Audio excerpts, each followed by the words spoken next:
Bismillahirrahmanirrahim. Assalamualaikum warahmatullahi wabarakatuh. Syukur alhamdulillah kita bisa berjumpa kembali di channel Muhasabah Fiddin. Semoga dengan perjumpaan kita ini dicatat sebagai amal ibadah dan diberkahi oleh Allah Subhanahu wa ta'ala. Salawat dan salam selalu dan tetap tercurahkan kepada junjungan alam Nabi kita, Nabi mulia, Nabi besar Muhammad sallallahu alaihi wasallam. Allahumma salli ala Sayyidina Muhammad wa ala ali Sayyidina Muhammad. Tidak lupa saya doakan kepada sahabat semua, saudara semua dimanapun berada yang sedang menonton video ini. Semoga Allah Subhanahu wa ta'ala senantiasa memberikan kesehatan, keafiatan, dipanjangkan umur, dimurahkan rezeki, dimudahkan segala urusan, dan tetap dalam lindungan Allah Subhanahu wa ta'ala.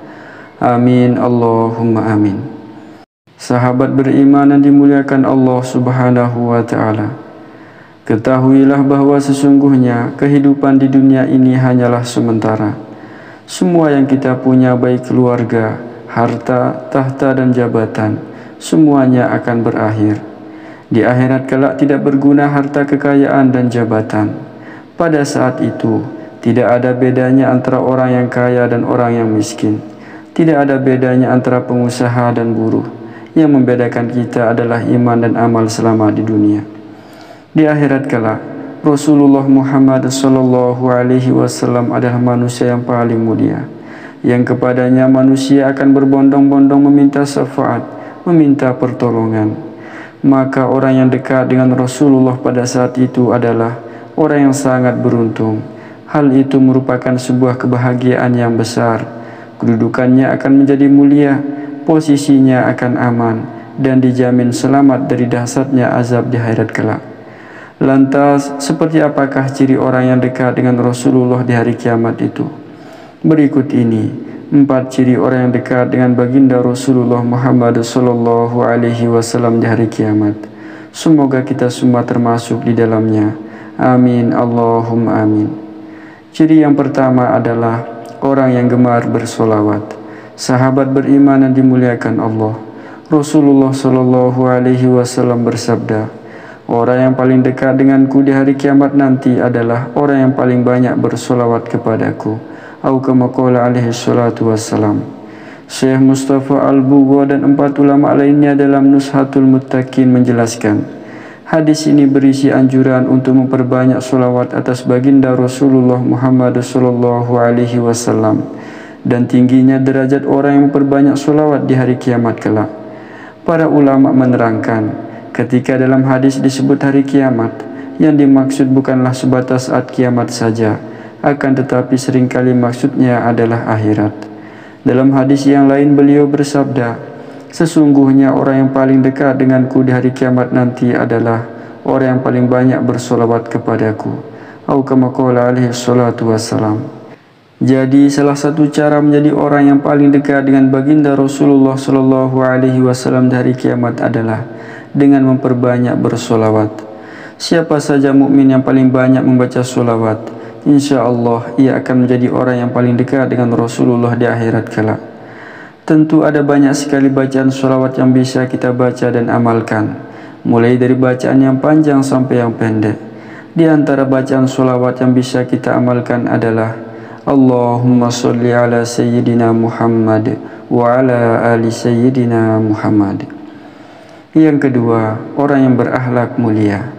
Sahabat beriman yang dimuliakan Allah Subhanahu wa ta'ala, termasuk di antara keindahan ajaran agama Islam adalah agama ini mendorong umatnya untuk memiliki akhlak yang mulia dan akhlak yang luhur. Maka berbahagialah orang yang memiliki akhlak yang baik dan terpuji, yaitu orang yang punya sifat sabar, jujur, rendah hati, dermawan, pemaaf, sopan, bijaksana, lemah lembut dan santun, dan sifat terpuji lainnya. Sebab kelak hari kiamat mereka akan dekat tempatnya dengan baginda Nabi besar Muhammad sallallahu alaihi wasallam. Sebagaimana beliau bersabda dalam hadisnya, sesungguhnya yang paling aku cintai di antara kalian dan paling dekat tempat duduknya denganku pada hari kiamat adalah mereka yang paling bagus akhlaknya di antara kalian. Atau kama qala alaihi salatu wassalam. Dalam hadis yang lain beliau bersabda, orang yang paling saya cintai dan paling dekat dengan tempat saya kelak di hari kiamat adalah mereka yang memiliki akhlak mulia. Sementara orang yang paling saya benci dan tempatnya paling jauh dari saya kelak di hari kiamat adalah mereka yang keras dan rakus, suka menghina dan sombong. Atau kama qala alaihi salatu wassalam. Yang ketiga, orang yang menyayangi anak yatim. Sahabat beriman yang dimuliakan Allah Subhanahu wa taala, orang yang menyayangi anak yatim akan Allah berikan ganjaran surga baginya. Rasulullah Muhammad sallallahu alaihi wasallam bersabda, siapa yang mengangkat anak yatim dari dua muslim bapak dan ibunya untuk ikut makan dan minum bersama, maka Allah langsung memasukkannya ke dalam surga, kecuali jika dia melakukan kesalahan yang tidak dimaafkan. Atau kama qala alaihi salatu wassalam. Orang yang menyayangi anak yatim juga akan ditempatkan di tempat yang sangat dekat dengan baginda Rasulullah Muhammad sallallahu alaihi wasallam. Rasulullah bersabda, aku dan orang-orang yang mengurus anak yatim di surga bagikan ini. Beliau mengisyaratkan jari telunjuk dan jari tengahnya lalu merenggangkannya. Atau kama qala alaihi salatu wassalam. Betapa Islam sangat peduli terhadap anak yatim, sehingga orang yang menghardik dan berbuat kasar terhadap anak yatim termasuk orang yang mendustakan agamanya Allah. Allah Subhanahu wa taala berfirman dalam Al-Qur'an surat Al-Ma'un, tahukah kamu orang yang mendustakan agama? Itulah orang yang menghardik anak yatim dan tidak menganjurkan memberi makan orang miskin. Maka jangan enggan untuk membantu anak yatim, karena begitu dahsyat keistimewaan orang-orang yang menyayangi anak-anak yatim. Insya Allah kita termasuk orang-orang yang berada dekat dengan baginda Rasulullah Muhammad sallallahu alaihi wasallam. Yang keempat adalah seorang penguasa yang adil. Sahabat beriman yang dimuliakan Allah Subhanahu wa taala, seorang penguasa yang adil bukan hanya dekat di hati rakyatnya, akan tetapi juga akan mendapatkan tempat yang dekat dengan Allah. Rasulullah Muhammad sallallahu alaihi wasallam bersabda, sesungguhnya hamba yang paling dicintai Allah Ta'ala pada hari kiamat dan tempat duduk mereka dekat dengannya adalah imam pemimpin yang adil. Atau kama qala alaihi salatu wassalam. Mereka yang duduk dekat dengan Allah maka berada dekat dengan baginda Rasulullah Muhammad sallallahu alaihi wasallam. Seorang pemimpin yang adil akan mendapatkan sebuah naungan di akhirat kelak, di mana matahari jaraknya hanya sejengkal saja.